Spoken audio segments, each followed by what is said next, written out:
درود شنوندگان گرامی، راغبان ادبیات،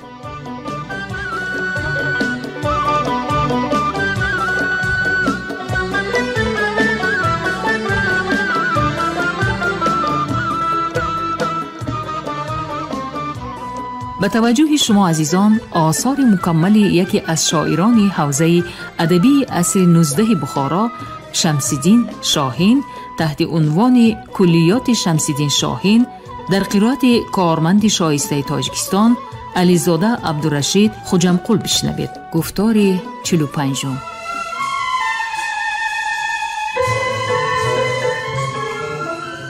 شناخت و بزرگداشت گذشتگان ملت یکی از عنصرهای افتخار وطنداری به شمار می رود. از این رو اقدام پرزیدنت جمهوری تاجیکستان محترم امامعلی رحمان در مورد رو آوردن به گذشته فرهنگ ملت در رابطه با درک مقام گذشته و امروزه تاجیکان در گسترش تمدن بشری شایسته تحسین است.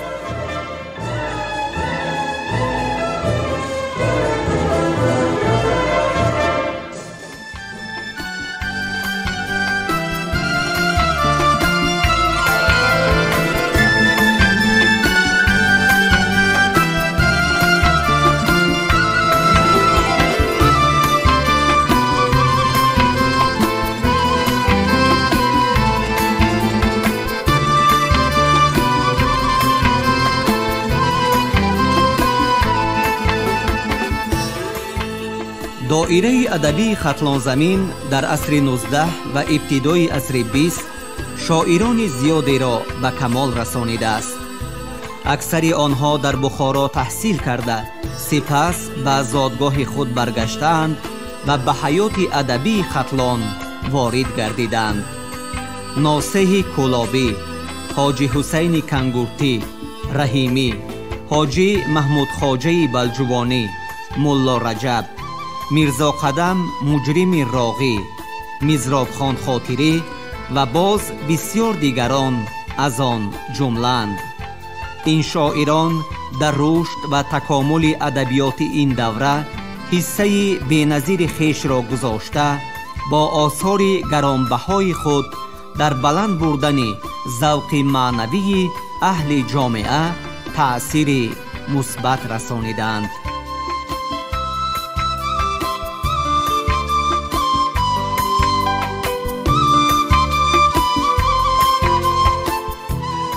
وفات نمودن ابن سلام و شنیدن مجنون، وفات رقیب را.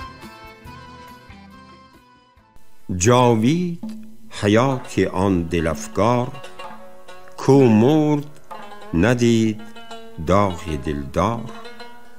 گر خانه فتاد خانگی هست، چون خانگی است خانه هیچ است.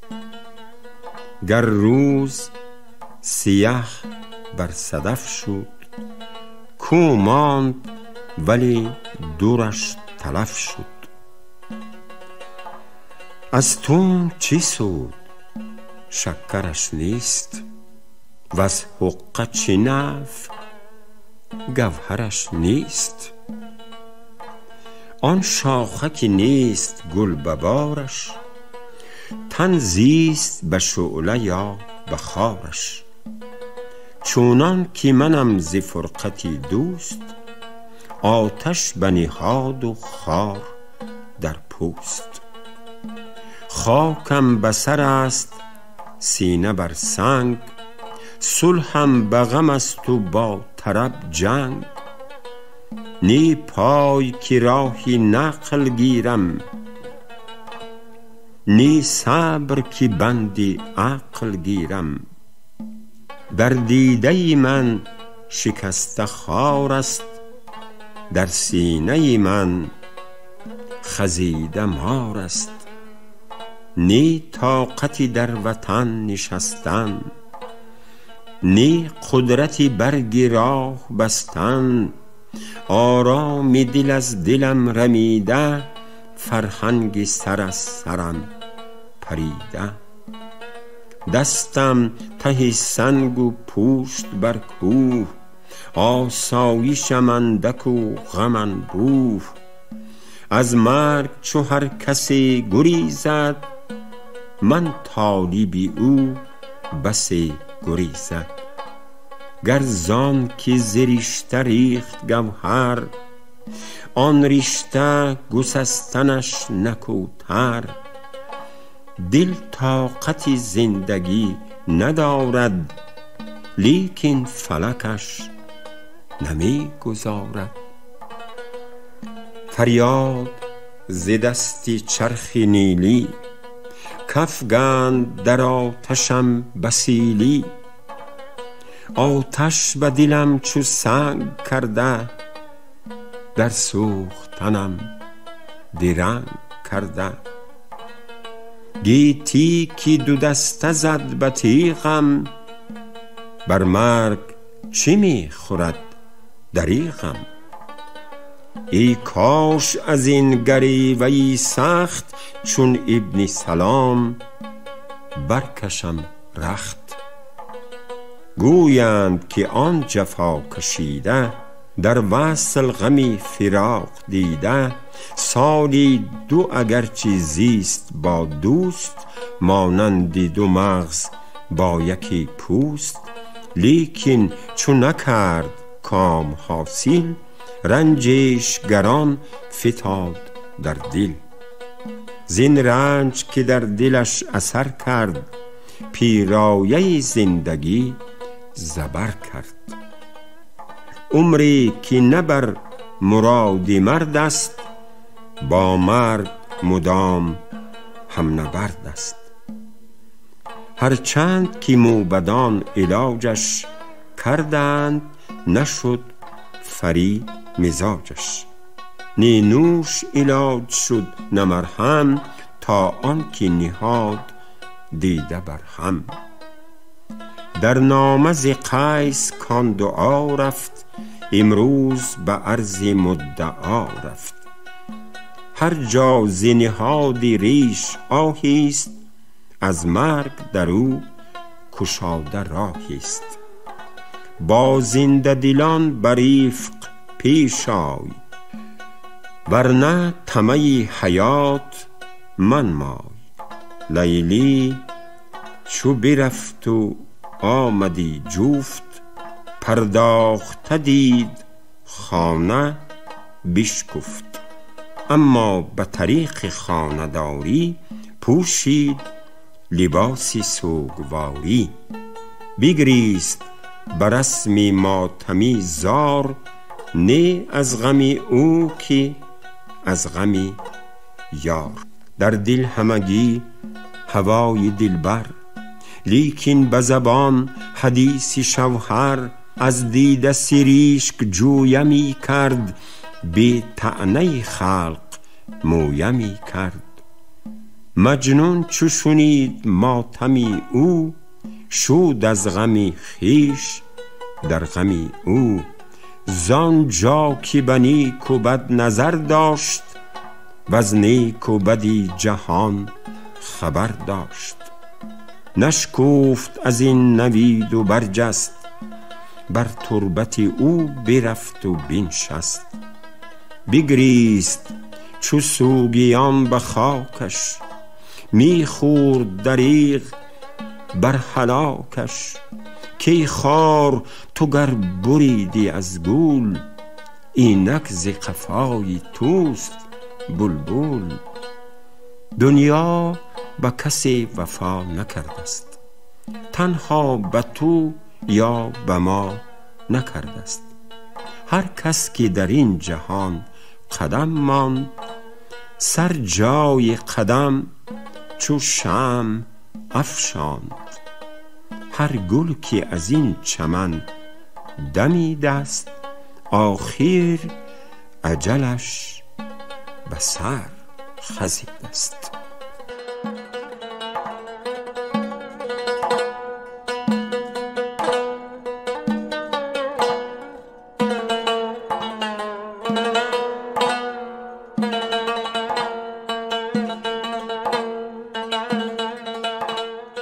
دعوت نمودن لیلی مجنون را به خلوتکده بعد از سوگ شوهر.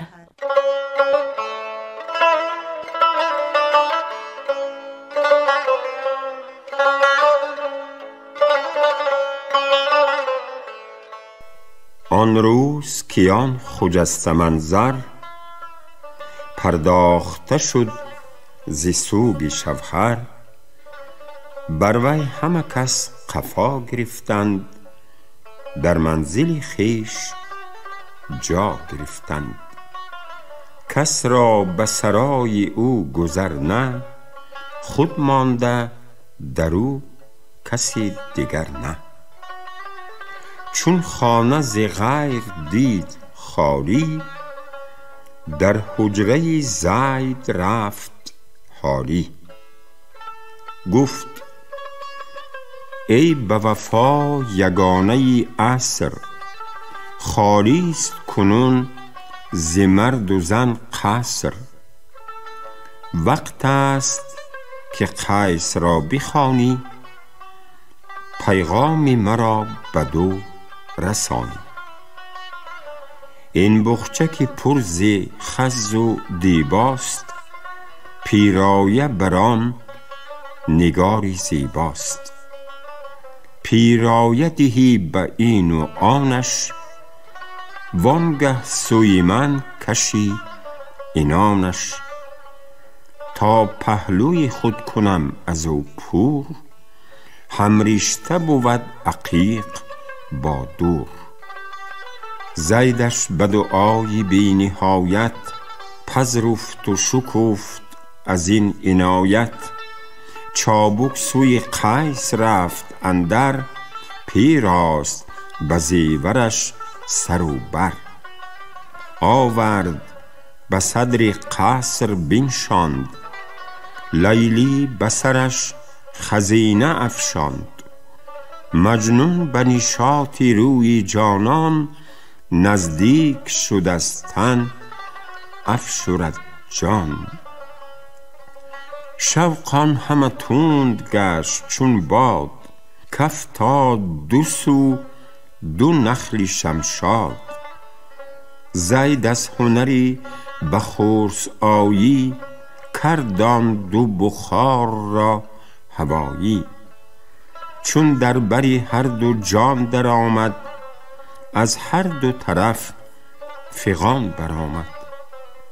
آن ناله چو ارغنون گرفته، وین کاسه چو می به خون گرفته. آن سوسنی صد زبان فراموش، وین خمی پر از شراب بی جوش.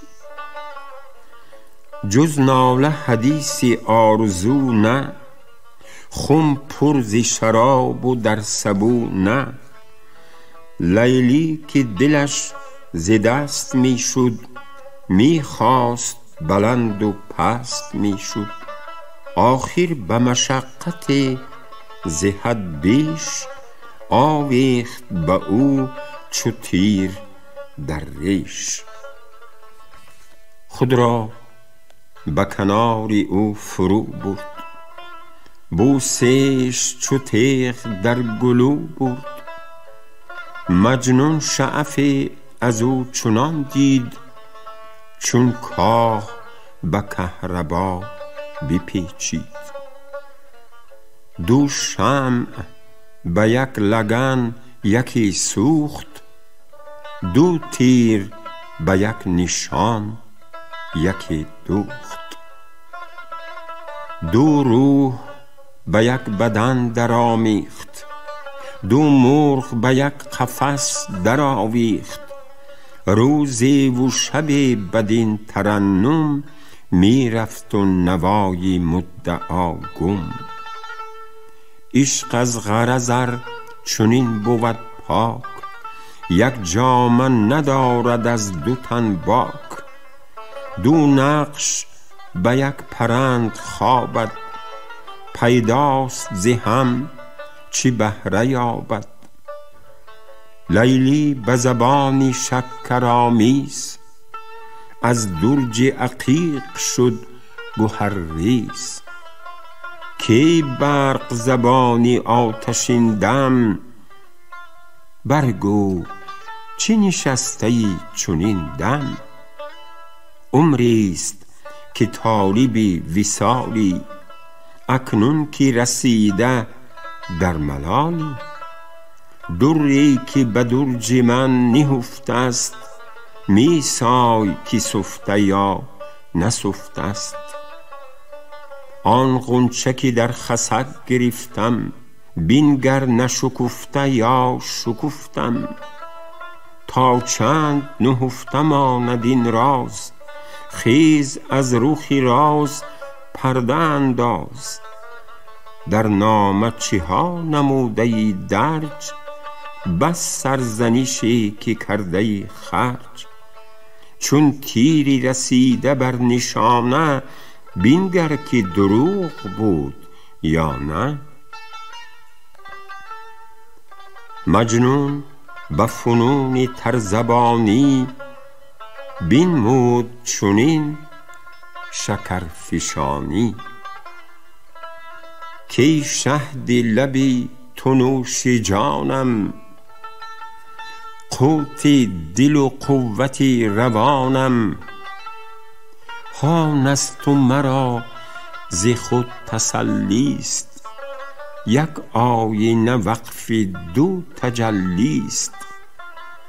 من چون به کناری کس فتادم، هرچند که پیش و پس فتادم. با من چو تو نقش یک نگینی، دانم که تو نیز این چنینی. چون از کف من برفت ناموس، بر تو نخورم نظر به افسوس.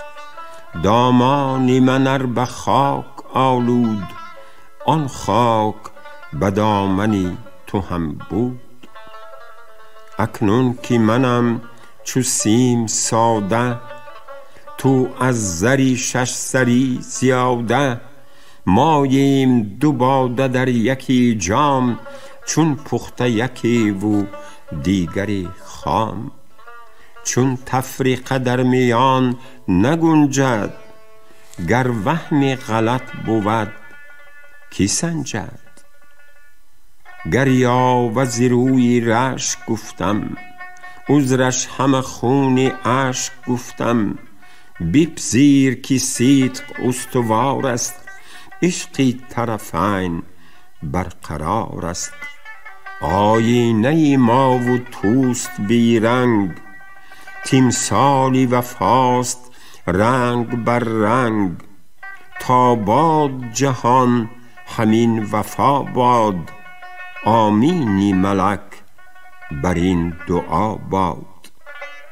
این گفت و ز قصر رفت بیرون، صد چند زیاده گشت مجنون.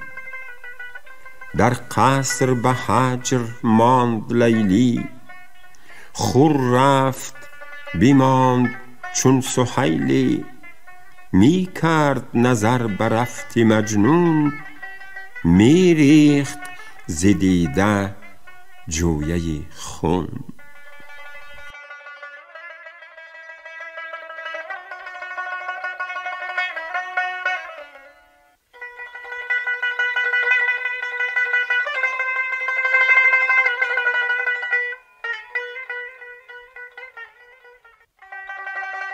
رفتن لیلی از دارالفنا به دارالبقا.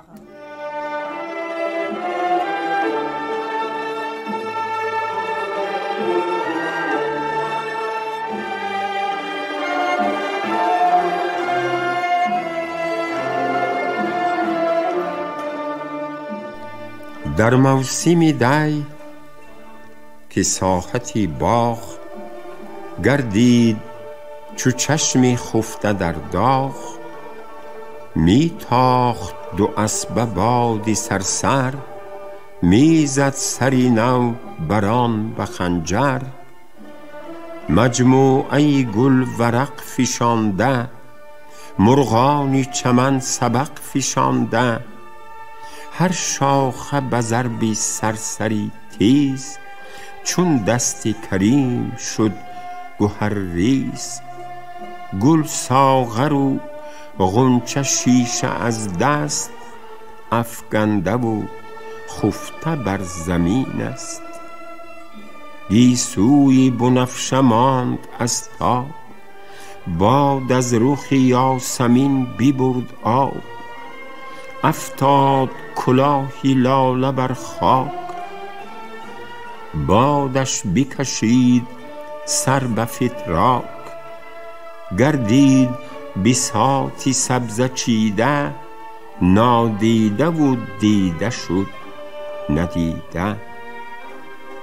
لیلی که از این چمن گلی بود، از وی به چمن تحملی بود، بادی اجلش کشید سیلی، برگی سمنش نمود میلی.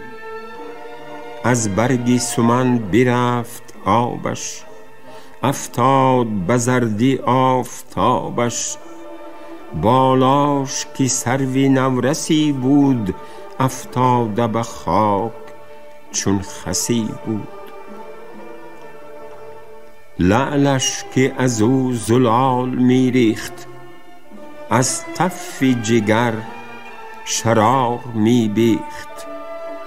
آن روز که از کنار دلدار، افتاد کناره گشت بیمار.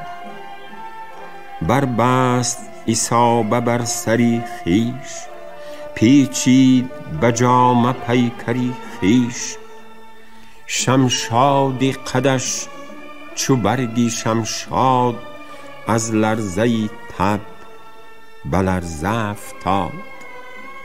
از رنج تن و شکنجه دوست، بگداخت هم استخوان و هم پوست. چشمی که به هر نظر دلی برد، خونی دل از او به دامن افشود. زان رنج تنش چنان گران شد، کز ضعف چو تاری پرنیان شد. چون دید اجل به در نشسته، عمرش به رحیل رخت بسته. مادر طلبید و معذرت خواست، وآیینی وصیتی برآراست. بر مادری خود به صد تحیت، بنمود بدین نمط وصیت. که مادری مهربانی غمخوار، پرورده گل و ندیده جز خار. با من همه شیر کرده در جام، وز من همه زهر دیده در کام. هر چند که رنجی من کشیدی، راحت سری مو ز من ندیدی. هان آتش کینه بر در آمد، و ایامی شکنجت سر آمد. روزی دوز خار رنج بردی، هین خار ز پای خود فشردی. پیمانه من نگون شد از مرگ، زین نخل نه شاخه ماند نی برگ. آشوب زمانه در زمین شد، دستی ستمی در آستین شد. از آینه زنگ غم زدودند، تمثالی طرب در او نمودند. افعی سیه ز گنج برخاست، آسوده نشین که رنج برخاست.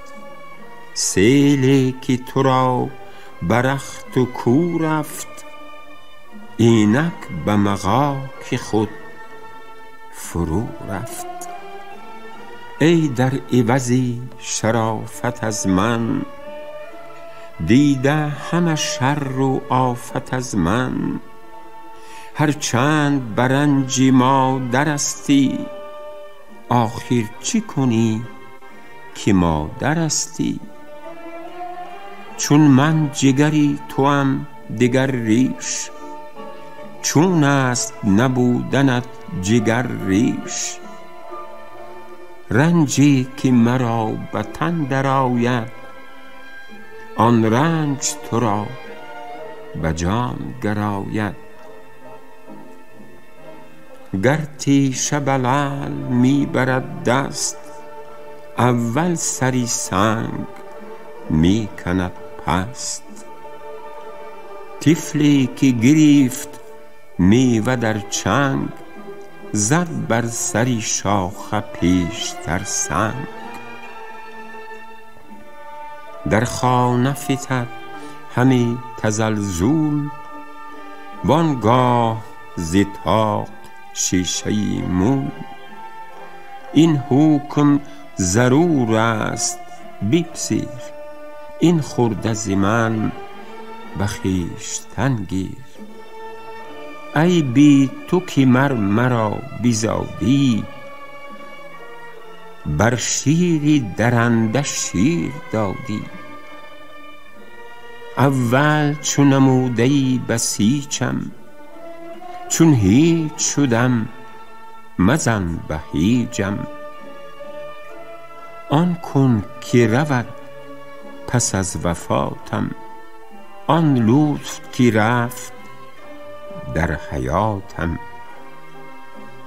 بر مرده من به مهربانی، بنمای چو زنده جان فشانی. مجنون مرا که بس گرامی است، با مهر منش خط غلامی است. زنهار ز سوگ من خبر ده، بر شیفته شورش دگر ده. بگشای کلاله سیاهش، دو رویه بر روی همچو ماهش. هم جعد سپید خویش بگشای، او گریه کند تو نوحه آرای. بازار به بستری هلاکم، وز گریه وی بشوی پاکم.